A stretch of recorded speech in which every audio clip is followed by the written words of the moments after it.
Welcome to the Big Crone Energy Podcast. Today we are here with our guest, Jade Dubois. Jade just told me that Dubois means of the wood in French. Jade is kind of a hermit in the woods at this point in their life. And I'm really excited to have her here. She calls herself an unpublished writer. And she's an amazing writer. If you follow her on Blue Sky, and maybe Jade, you can tell us where else to find your writing. An incredible writer, an incredible thinker, and a Facebook friend of mine that we just love each other, even though we've never met face to face before right now. And this isn't real face to face, but so much respect for your work, Jade. I'm so glad that you're here. How you doing today? Thank you, first off. I'm doing pretty good. The sun's shining. The frigidness is about to leave us. I'm kind of ready for February to be over, to be honest.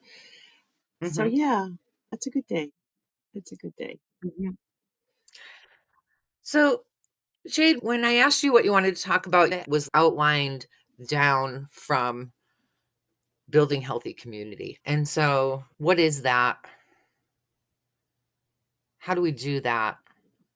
What do we need to move out of the way in order to do that? I think because of the moment that we're in, right? That my ideas about healthy community have been morphing over the last few years as we stepped closer and closer and closer to some kind of collapse. We have multiple collapses going on. And my ideas of healthy community have morphed and changed and become very like hyper local, even though I'm doing this outreach thing and trying to reach people who are not hyper local to me. And I'm wondering, what does healthy community look like, and how is the moment that we're in shifting our ideas about what that might look like, if it is for you?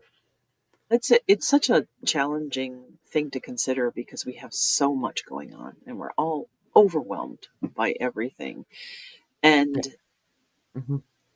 one of the things that I think has gotten us off track with Hmm. communities is that we've become so super busy. Everything's busy. We're busy all the time. And so we don't have time to make I'm proud of it. yes, and very proud of it. And we don't have time to make the Hmm. connections that we used to and and have the people in our lives that are able to support whatever needs supporting in the moment.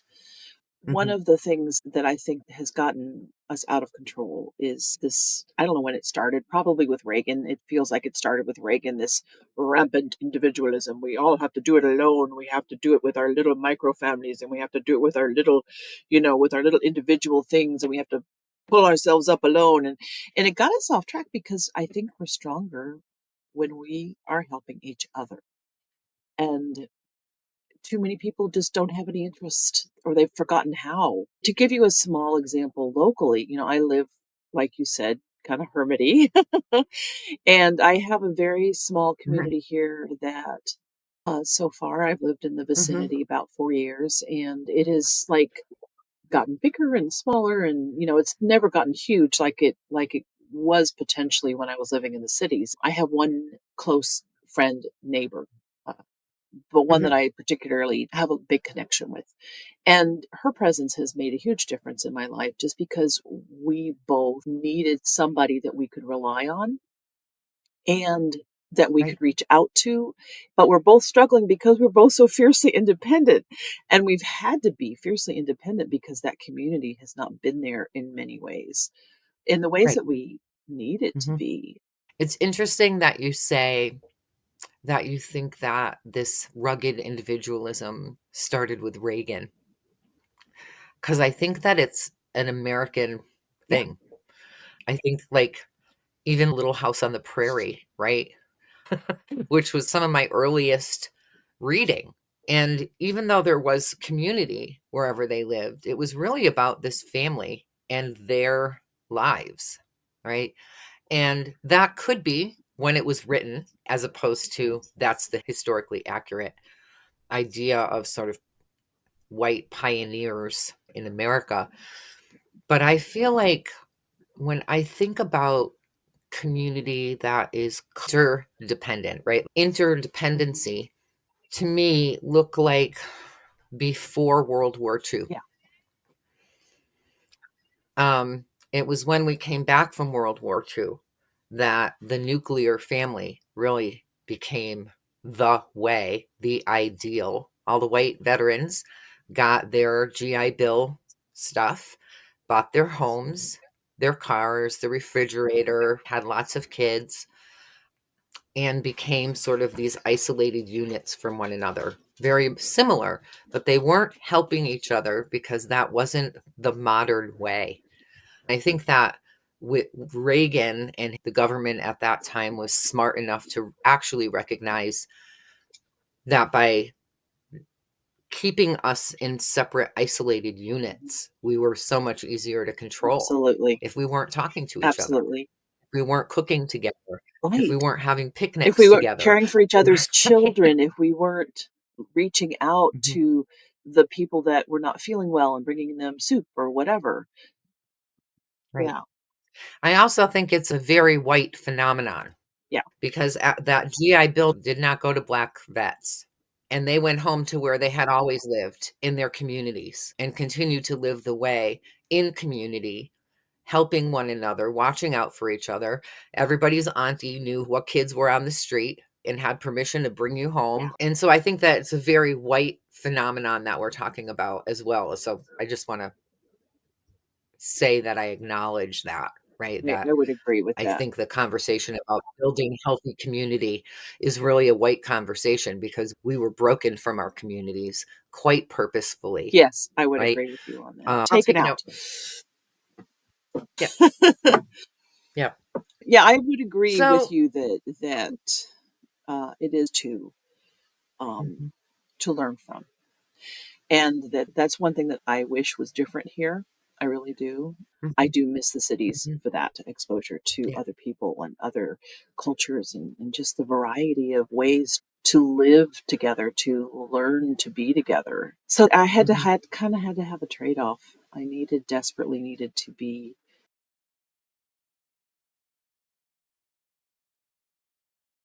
rather hermity, I suppose, but I still need other mhm, people. Everything that's happening is making it harder uh, to reclaim those things,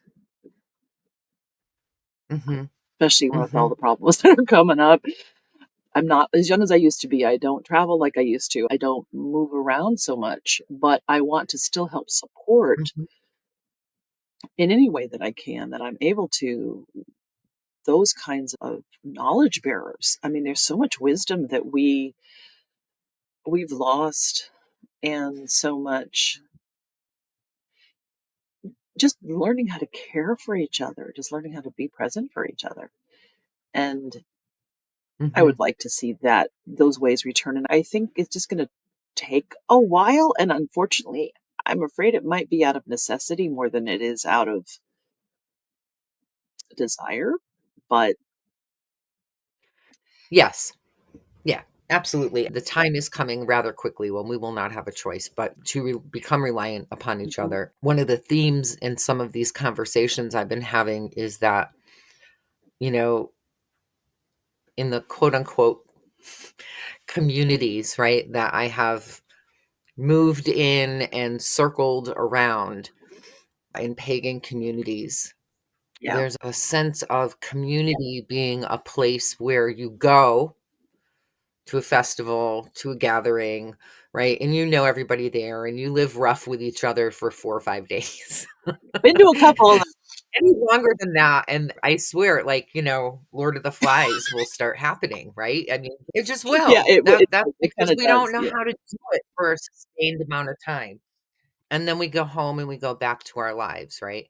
And it's not that we may not keep in touch with members of that community, but we don't live with them for the most part, and we don't rely upon them, and they don't know our inner struggles, our day-to-day issues, right? And there's also been this long-standing, we all need to chip in a bunch of money to buy a piece of land to build buildings, right? So that we can have community. And I've been hearing that for 40 years. And I do know some people who have done it and they're still together. And I know people who have done it and it was a terrible disaster. I've known people who did it and it was a cult. Mm, mhm. Think that the moment that we're in is going to force us to talk to our neighbors, Yeah, yeah. right? It's going to ask them what they need and to tell them what we need. And that's really hard to And ask and to share because you don't wanna feel that vulnerability that has to go along with that.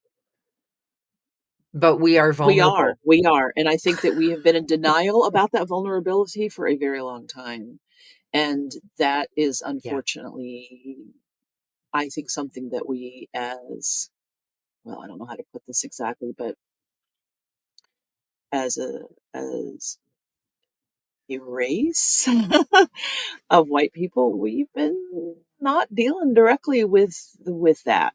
You know, we have been living in even those of us that have been strongly not wanting to feel there's still a sense of entitlement that we need to look at.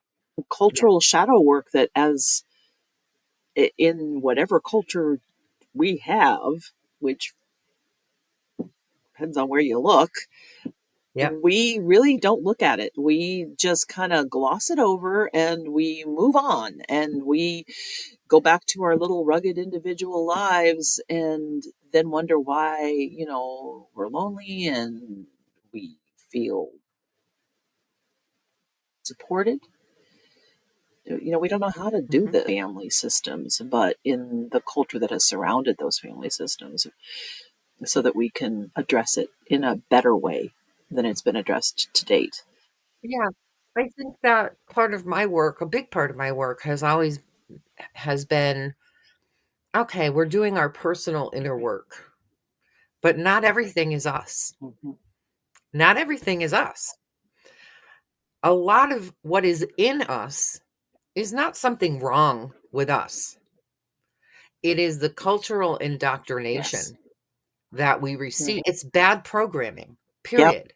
It's a bad program in a human It's a system. horrible. They are horrible Yeah. programs, right? Whether we're talking about capitalism, whether we're talking about misogyny, whether we're talking about racism, ableism, homophobia, All of it. transphobia, classism, right? All of it.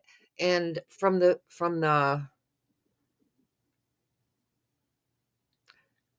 simple thing of like being worried about my lighting in this podcast every day, Mhm. right? I mean, I'm going to talk about it for a second cuz as an example, Mhm. right? Is like, "Oh no, like my lighting isn't perfect and my face looks like such and such and blah blah blah." Blah. I'm not here to be looked at. I'm here to be heard, right? So, I worry about it at the beginning and then I worry about it when I first start editing. And then I'm like, it doesn't It matter doesn't. because the conversation is what matters. But I have to override the Yeah. programming that says I need to have a studio and I need to have all of this Yes. expensive lighting and I need Yes. to have in order to be taken Mhm. seriously. Right. And if you're listening, you should be taking what I and all of my guests are saying seriously because we're speaking from a lifetime of Mhm. experience. But the cultural indoctrination, we don't look at that when we're doing our quote unquote personal work, our healing work, our spiritual development work. But, and so it stays with us because the culture is continuously reminding us, Well, right? trying And to putting us back into right. place, policing us. Like, you are Yeah. supposed to be this, so this is what this looks like by what we think. Not gonna Hmm. be cared for, accepted, whatever. You're gonna lose Right. whatever makes you feel supported if you don't conform, and I am You're definitely. going to lose your Yeah, privilege. and I'm definitely a nonconformist. Yeah. Since I Same. was, like, born, I think. Hmm. But it's still, you and I both know we have done so much inner work to try Mhm. to eradicate or reform or repair all the things that we know Mhm. consciously were harmful to us, and then get even deeper and go find the things that we weren't aware of. Mhm. So as a we're just being having all the crap thrown in our faces right now that we haven't dealt with. And it doesn't mean that we haven't tried to deal with it, but like you said, the whole Mhm. overculture, I think I've heard you use that before, and Yeah. that's very applicable Mhm. to all of this. Um, Mhm. I want to track back a little bit to talking about the building, the gathering of funds to build the places that we can do these things, right? Yeah. Well, I only have 5 Mhm. acres, and only is, like, ridiculous because that's a lot of land. It's way more land than I realized. It's a A lot of lot of land. land. But Mhm. I felt like 5 Mhm. acres was enough to help me. It was intended to be a place of Right. refuge for not only the animals and the beings and everything else that live here, but also as a place for people that, Mhm. I'm right near the big cities, and I wanted my friends that were there to have a place that they could come and remember who they are without all that city distraction. One of the first things that comes out of people's mouths when they come here is it's so quiet. That sense of self that lets them continue with whatever they're doing. But the only way you really come to grips with some of it is if you spend more time. And while I wanted Yeah. that to happen, most people, honestly, they can't be bothered. I mean, I thought that there'd be I'm not that far. I'm 80 miles from the big city, and yet the Mhm. invitations, it's like and I think part of it, and I don't mean this to sound like a little snooty, snobby thing, but part of it is because I don't have this conference center that they can go to that has all these facilities. If you come out here, you're gonna face Right. in nature. I live in a tiny house. I will be happy to, provide what I can for your comfort. Mhm. Uh, but my Yeah. gift is giving the silence and the quiet and the peace that comes from this place because I'm surrounded by Right. 100 acres of mostly vacant land. So it's not just Mhm. my land, it's an opportunity to just be part of, you know, we've forgotten where we're from. And so many of us, and I think this is part of the whole overculture thing, is we don't have the ancestral places here that we need. I mean, just to segue into that aspect, we don't have the Mhm. historical context, the connections of the land. So we have to make them. We have to make these. And that's where I think people get lost is they don't Yeah. have any real roots. So they don't have any way to ground Mhm. easy. They can ground to a point, Yeah. but forming community means changing up a lot of the way we think and the way Mhm. we function and what is actually important to us. What when you get right down to Right. the core of it, we have to figure out what we really want. What we're willing to, I don't want to say sacrifice because that seems extreme, but what we're willing to live Mhm. without maybe. Like I personally think that art and music are a necessity. I think that, Yeah. they need to be in our lives. And so to me, that is a necessity. I'm not saying to live Mhm. austerely. Not everybody could live like I do, and I get that. But you Right. have to start simplifying what you need so that you can then expand that into the community. If you're struggling all the time, fighting all the time to make all this money so that you can stay in a house you're never in because you're working all the time to pay for it. I mean, that's a trope that has been around, but it doesn't hurt to repeat it in this case. Then you don't really get to Right. appreciate what you have. So simplifying,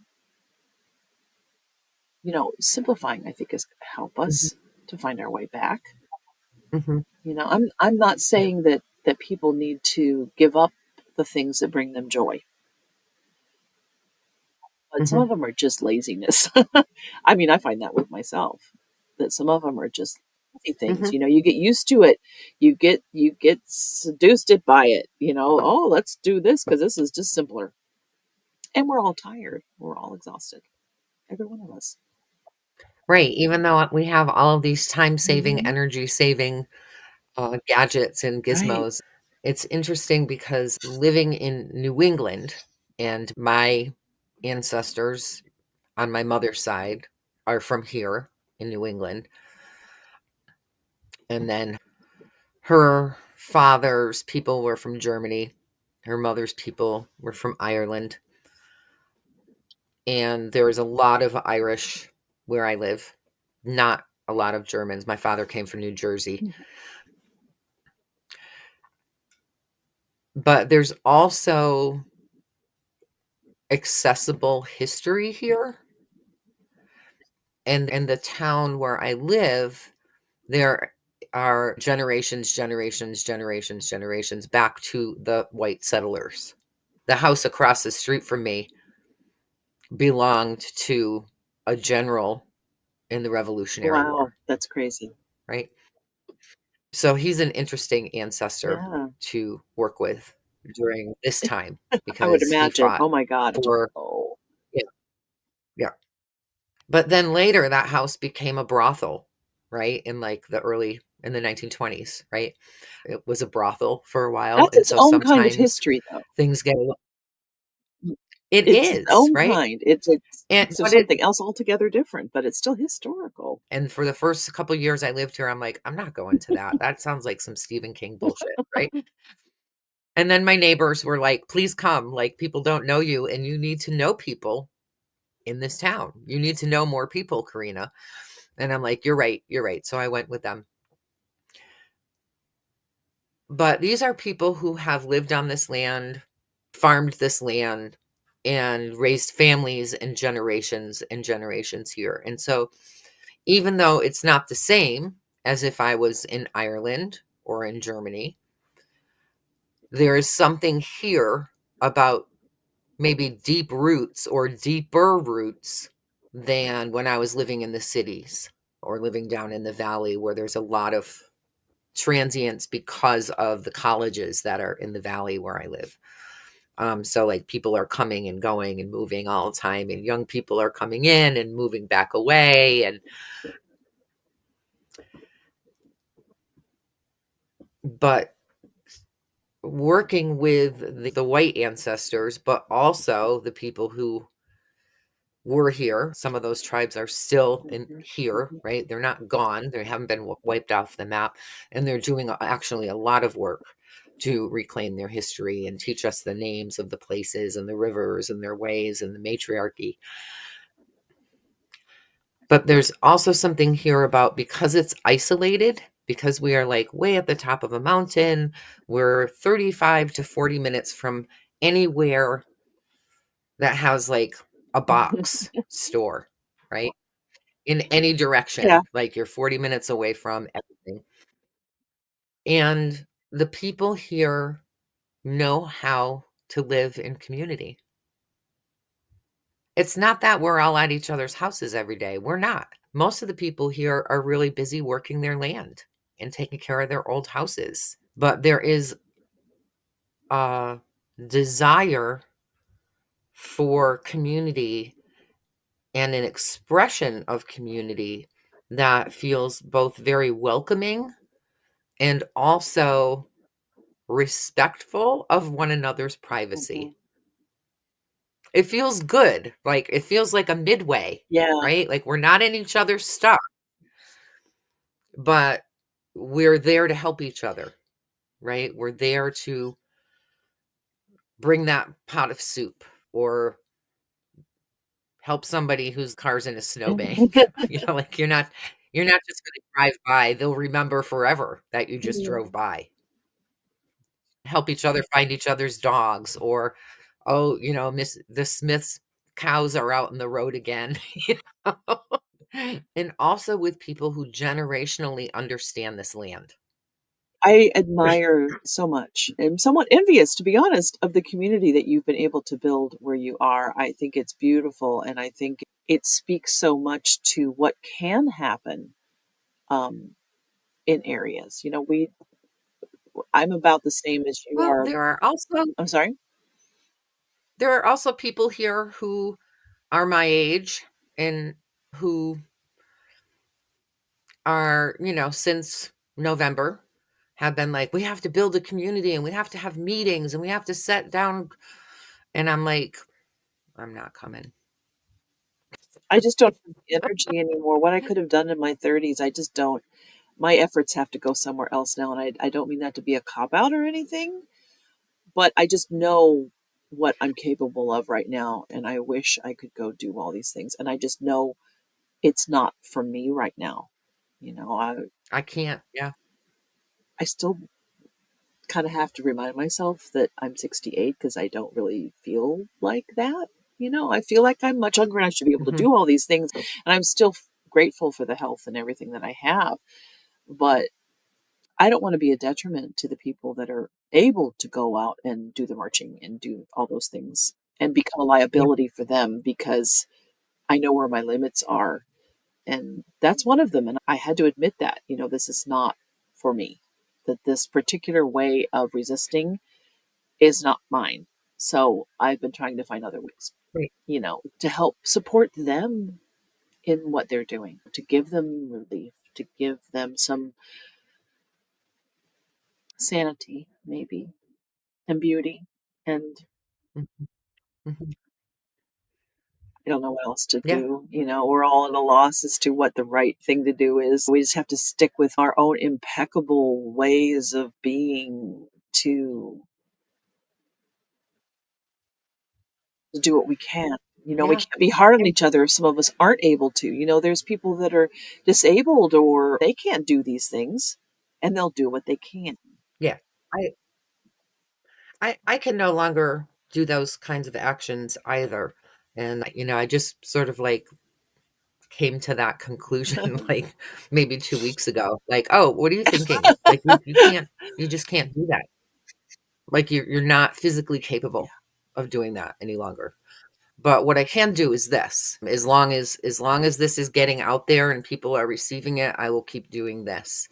And I can grow food for my neighbors Yeah. who don't grow their own food anymore on their land because they're doing other things. So I can bring food to them. I will have eggs this spring and summer, right? And people don't have eggs right now because their stores are out, or I'm hearing reports from around the country of eggs at $13 and $14 for a dozen. We're at And I'm like, 8. I live, that's in Wisconsin where there's a lot of chickens. yeah, There's still we're love. at 6 to 9, depending upon where you're Yeah, shopping, right? yeah.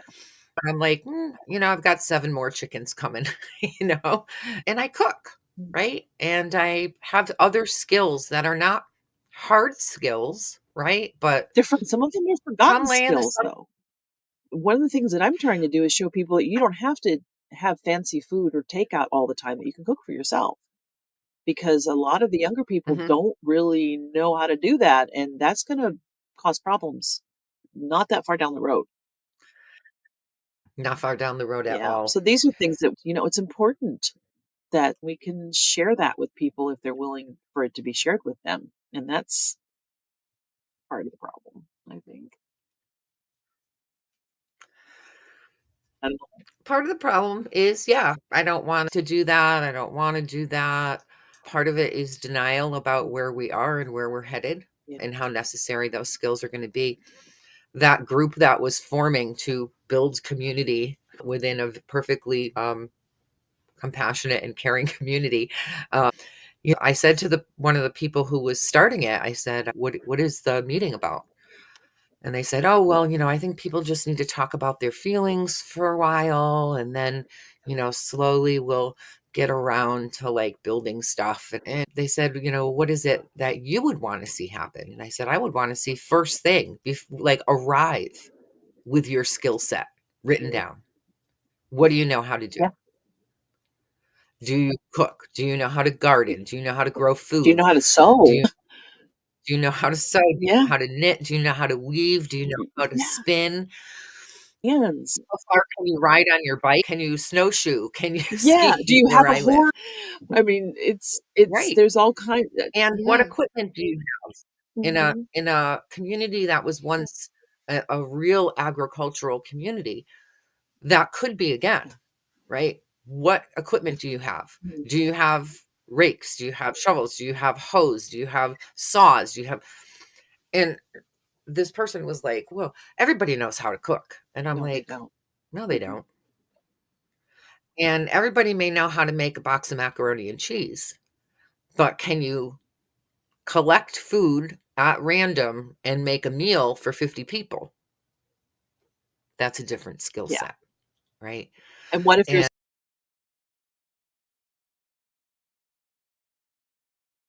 to make mac and cheese from? right. And what if there's no Yeah. Mac? These are the things that, when I think about the kinds of community that we have envisioned, right, as some sort of utopia versus the dystopian situation that we are barreling Oh my toward god. very rapidly, Yeah. right? It's a different kind of setup. It's a different kind of setup, and it's not kumbaya. It's not we're all gonna figure out how to get along, and it's gonna be peaceable, and everybody's gonna be happy, and we'll be telling stories around the fire every night. That may be happening too, but when you're pushed to be in community, right? To be with the communal, we're not always gonna be No. happy. We're not gonna get along. We're not gonna like each other. Yeah. Like, you don't have to like your neighbors, but you have to know who they are. You have to say hello. You have to maybe know something that they might need that you might have to offer.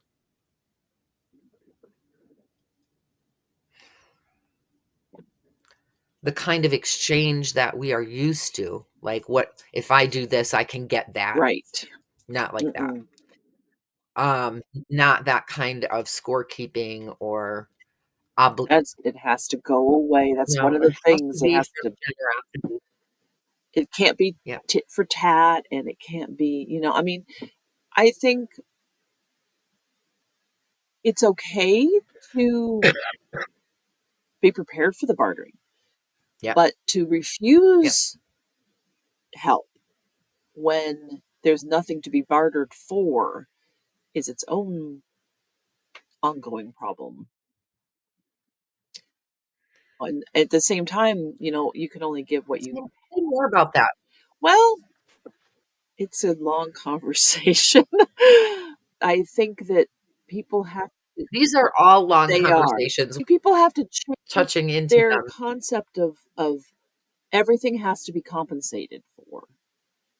There always has to Mhm. be an exchange of something. And there usually is an exchange of something.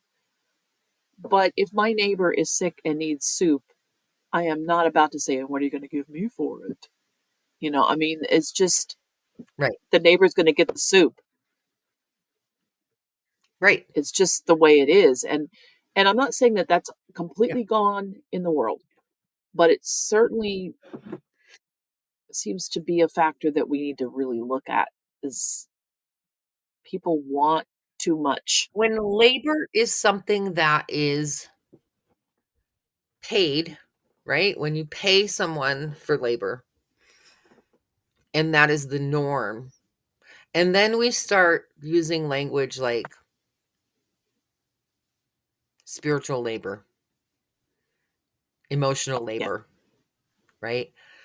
Everything that we do suddenly is related or hooked into somehow, even if it's not with dollars, it's hooked to the capitalist mindset, Yes. right? I've said 3 times during this podcast, nobody's paying me to do this.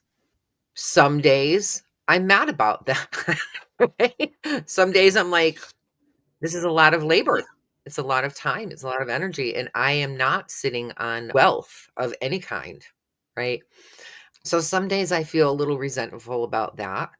And then other days I feel like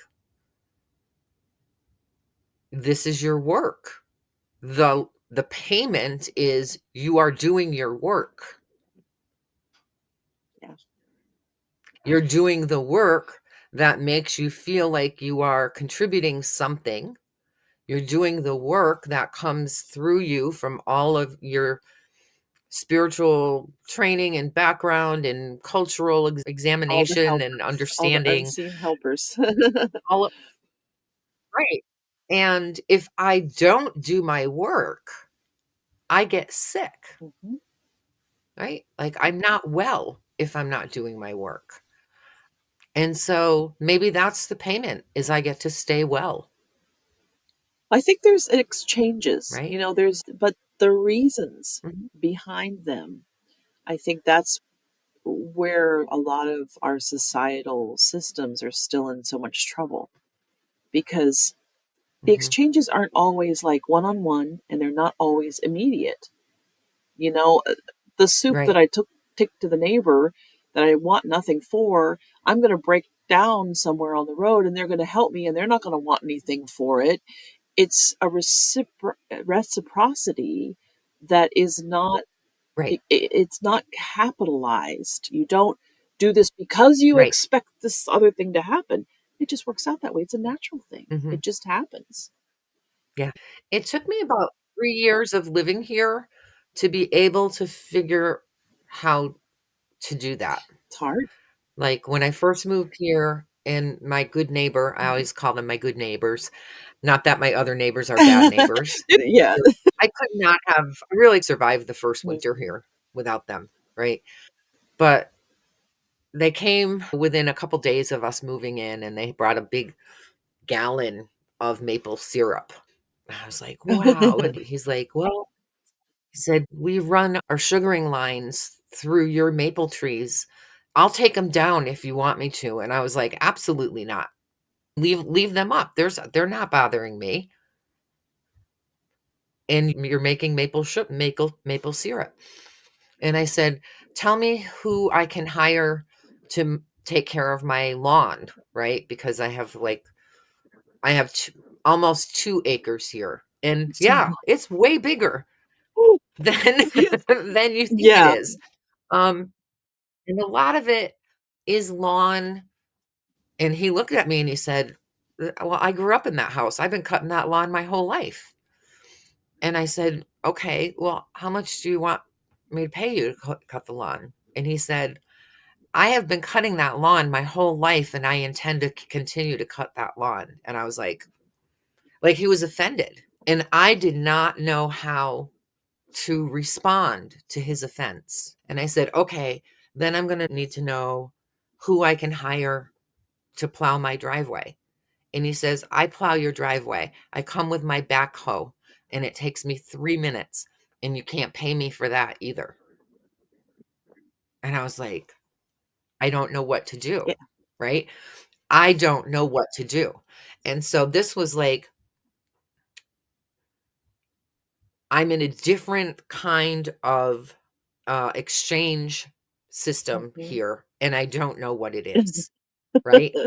And because I come from a capitalist exchange system, I do not know how to reciprocate. I don't know what the right reciprocation is. And I knew that they were never keeping a score, but I was. That And it's he just everywhere. that's what we're taught. And, it just started to be like, oh, I have like my neighbor down here was like, my husband is sick and I'm getting over something, and please come pick my raspberries in my yard this summer. And I go down and I'm picking a gallon of raspberries a day, right?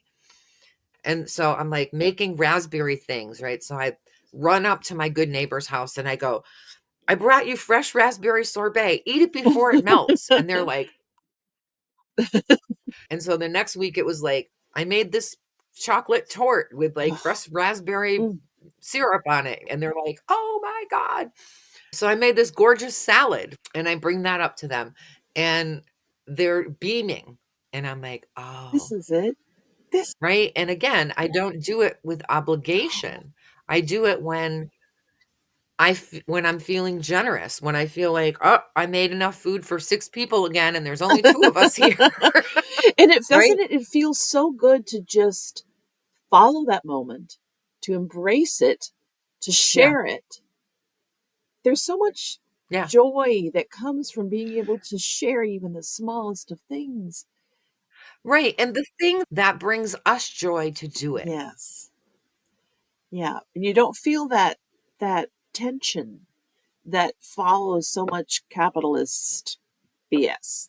There's just Yeah. it's just it feels so much more natural and beautiful and healthy and whole and Mhm. sacred than so much other crap we have to deal with.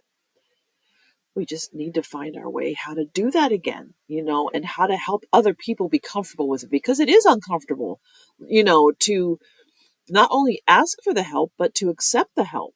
It's not just a matter of asking. It's like when it's then offered freely and willingly and caringly, to accept it Right. without the awkwardness. It's such a I'm so Mhm. glad that you Mhm. are, because it's such a beautiful thing to witness and a beautiful thing to know exists. And that's part of, I think, why you and I both do what we do, is to share the Mhm. stories of how things can be, of how good they can be, of how beautiful they can be. Right. And then it doesn't have Yeah. to be wrapped up in the white. We don't have to have a meeting. No, we just have to We be. don't have to have a meeting and take a vote. We just have to be human with each Yeah. other. I've seen the communities come together, fall apart, people take over, people behave badly. And I was like, honestly, where we're going, I need to trust you. Yeah. And if your first instinct is to hold a meeting and a vote, I, I don't trust you already. Yeah, it's funny because You know, I've had so much change since it's an old yeah, system. I've had so much change here locally for me, um, with my what I consider to be community since November, and Hmm. witnessing people's responses to what happened in it. I did not, until just what you said just then, realize that part of it is that if you're gonna keep doing things the other way, I can't trust you going forward, because you're not wanting to look at new ways to approach what's not only here, but what's coming, because this is all going to go away in 4 years. No, It's no. just not. And People who are still talking about, oh, we'll beat them in the no. midterms or we'll beat them in No. 4 years. I'm like, are you paying attention? Yeah, and I can see why people don't want to be inundated with it 24/7. I can't deal with it. I have to step away. Me I either. have my own parameters as to tell when I need to step away from it, and then times when I have to make myself step away from it, because you don't want to. It's like Yeah. you don't want to not be informed, but you don't want to be crazy. I sat down last night to watch Rachel Maddow, and I'm really staying away from mainstream media, Yeah, but she's on 5 nights a week now. And I'm like, sometimes she breaks things down in a way that calms yeah, me, right? And I turned it on. I swear to God, I didn't get through her first 5 minutes. My body, my mind, my spirit was like, yeah. no. And I was asleep, like sound asleep. I slept through until about 2 minutes left of her show. I have no idea. But sometimes our spirit comes in and says, Enough. that's Yeah, that's enough. enough. And we're just going Yeah, to, yeah. I figure, I got a really good night's sleep because I didn't watch the news from 9 until midnight. Yeah, I'm trying to Yeah. stop looking at the things that make me stressed Mhm. after 6 o'clock. It's like I Yeah. go to bed in a few hours and I don't want to dream about that all night. And it's just, if it's just Hmm. going to wire me up again. I'm not going to sleep good. And then I'm not going to function the next day. And then whatever does present itself to me that needs to be dealt with is not going to be dealt with well. And, Right. we all need the stepping away. We all also need the stepping up. And I think that finding that balance is where we're struggling right now. Yeah. And it's okay to be Mhm. afraid. Absolutely. Someone responded to a post I made this morning because I posted. I said, I woke up this morning and I'm terrified to the point of numb, right? Like, I'm like, where's my feelings? What's happening? And they said, now is not the time to be afraid. Now is the time for action. And I was like, fuck you. Yeah. I've been using that word You know, substantially a lot again, lately. yeah. It's the old way. It's like now is maybe not the moment to be authoritarian Mhm. toward each other. Right. If you're not scared right now, are you paying Yeah. attention? Are you overriding it? When fear comes up in the body, adrenaline floods our system. It takes 8 to 12 hours for adrenaline to wash out Mm. of our I system. wondered about that. And while it's in there, we are more likely to be re-adrenalized, re-triggered. Okay. So if we're not paying attention to that, what is happening is cortisol is then building up in the body. Um, And cortisol will kill you. Not today, but it will kill you. eventually. Yeah. Yes. So I'm like, if fear is coming up in the body, I have to name that. I have to pay attention to it. I have to address it. Because if my body is adrenalized, I'm not thinking clearly. I'm having a chemical response. And I have got to take care of the body first. Drink a lot of water, help that adrenaline wash out. Eat food. When was the last time I hugged someone? When was the last time, right? I sat down and paid attention to my breath. When my main message to people these days is your body is first. Your body is first. Your body is first. Because we forget when we're scared, we forget to eat. Yeah. When we're adrenalized, we forget to drink water. Our breathing gets very shallow. We can't sleep. These are the basics of what we need to live, to actually physically live. So don't tell me now is not the time for fear. We should be afraid.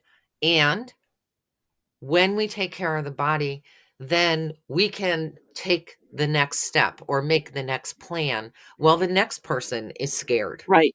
right? We take turns. You know, y- We have to you take have to take turns. turns. You know, This thing of like, you have to think this way. You have to feel this way. You have to act this way.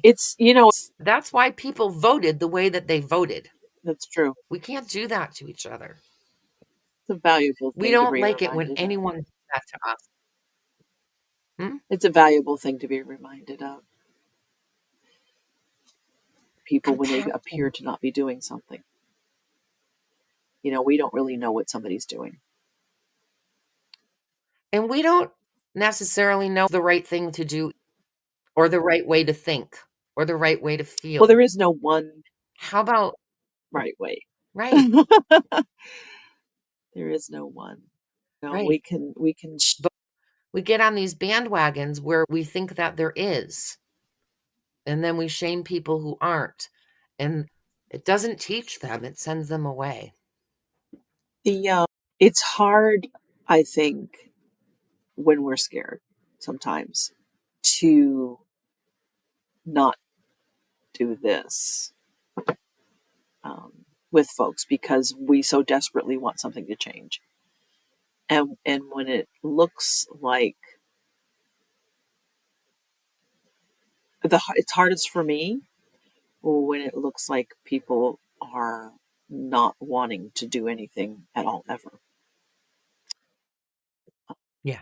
That's the one that I struggle with. Yeah. That's the time when I can feel that finger start to be like, but you gotta, you Yeah. got, and it's because it's painful when somebody you care about is very complacent about what's going on. And a lot of us are dealing with that too, I think. finding the balance for all of this is one of the biggest struggles. Is how do we encourage people to resist however they are comfortable resisting, right? There's multiple ways that you can make your choices that are more life affirming than life destructive. Right. But at the same time, when somebody's just, sitting on the couch with a bag of Fritos and doing absolutely nothing, and it's not because they're afraid, because I can understand that. If somebody's bag of Hmm. Fritos could have death of everything that's going on, that is Hmm. way different than somebody just sitting there and give a Right. shit. Pardon my We're grown up. We can say all the I words. to honestly tell when it's a lack of concern and when it's fear. Hmm. And, Yep. I don't wanna be that, woman dragging them by the ear that you used to see in the old ridiculous things, getting them to do stuff, but at the same time, I just wanna shake people. It's like, "Ah!" And, I mean, that could be another podcast on how do we deal with the balancing of the emotions that we all have right now. Yeah. Point Yeah. that where we're being loving, but we're also being, "Come on, yeah, something needs to happen here." It doesn't have to be anything huge. It doesn't have to be, you know, heroic. Think Right. people they're not acting enough, so they don't do Right. anything. Right. Right. For the Yes. neighbor. Noticing that single mom coming in the door with the Yes. groceries and the kids Yeah, and the blah, blah, and blah, just helping right? And hold being the like, "Hold door on, here, open let me grab at the knees. you, get the kids in the house, it's cold out," right? Yes. It's just about being kind. It's about being It's just kind. about being kind. That's really what it boils down to is why is it so hard to just be kind? How do we find our way back to that? I was speaking with Angie Buchanan yesterday for a podcast, and we were talking about the tower card, and that we're in the tower card. We're We're in the in the tower falling card. part of The the tower. tower, right? And we're running around being like, and hopefully we're also grabbing other people out of the way so that they don't Yes. get hit by the rubble, Yes. We're not just protecting right? we're grabbing the kids and the dogs and the cats and anybody that we can help. Yeah. Right, Yeah. right. And You have to in that do it moment anyway.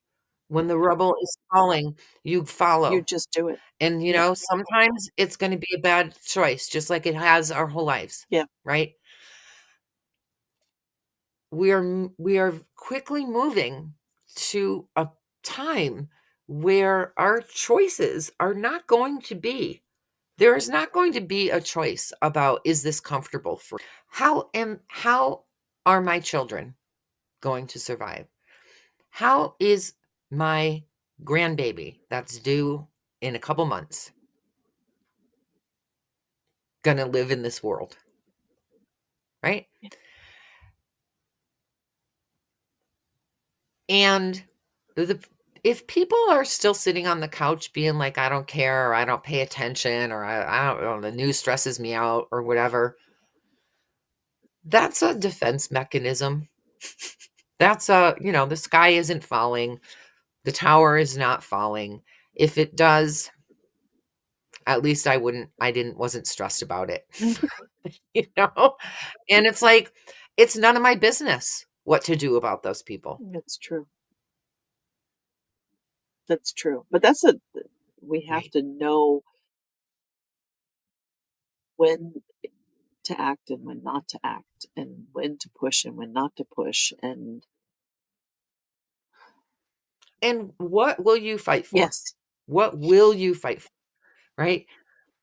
I saw somebody come on one of the social media channels the other night on a video, and they were so visibly shaken. The archives, right? The National Archives, Yeah. right? And this is a librarian kind of person, and they're just, and I'm like, well, they found the thing that they're willing to fight for. And I think that we're all doing that. How do we get the information? Who has the information that they took down from the CDC?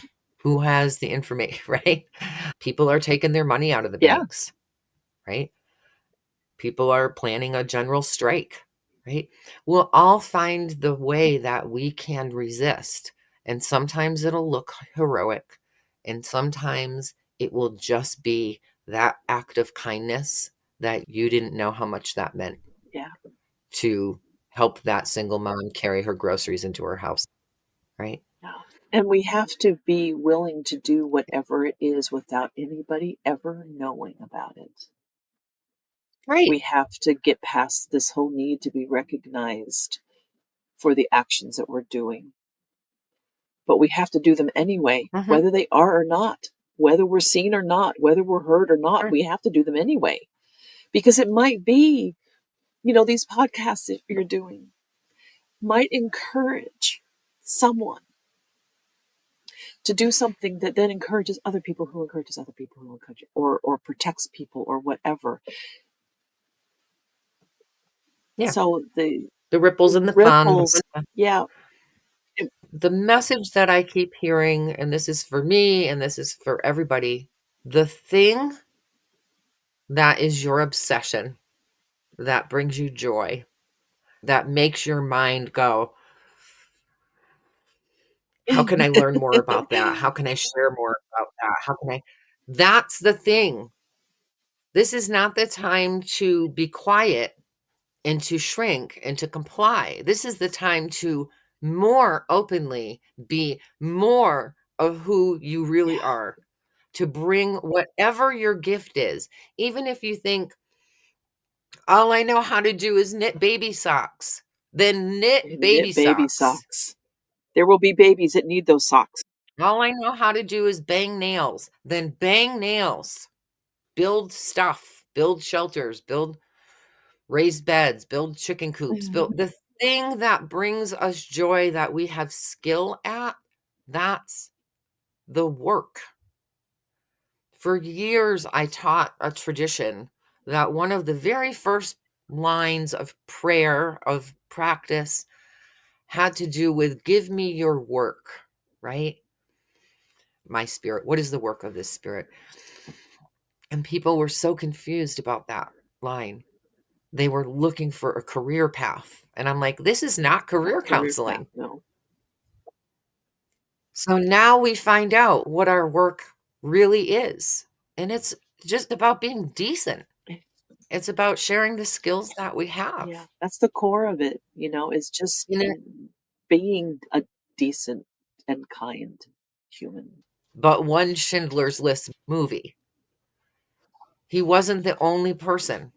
There were people all over Europe doing that, and we'll do it here. And you won't know that you're going to do it until you realize that you have to, whatever it is. Anyways, we are way over time. This was very dark, very light. And Jade, you and I could talk for We months. yeah, can do this So, without the recording too, I'm sorry, did you say? where can people find you on the internet? I am on Blue Sky, Facebook refugee. Facebook. I have completely deleted everything Meta from my system, So thankfully. proud of Yeah, you. it was hard. It Yeah. took me 2 months, if that tells you anything. It was daunting. I'm on Blue Sky as Auntie Jade, AUNTIJADE. And I have a Substack that is sort of active and not active. I go through phases where I just can't write and then it's not active. And that is Fern Sanctuary. FERN Sanctuary. Yes. Yeah. Yeah. Yeah. Okay. If you're interested in my adventures on the land, that's where I do a lot of that. And I have a lot of weird Hmm. stories. I've lived multiple lives in this one life. So that's what I try to share is just kind of, they're not long, but they're kind of allegorical. Nice. Yeah, to get those out. Jade, thank you so much for spending part of your day with me and sharing some of your stories and letting me tell mine. I love these conversations and I'm so happy that you were one of my first guests on my way back. Thank you, Karina. It's been an honor to be asked.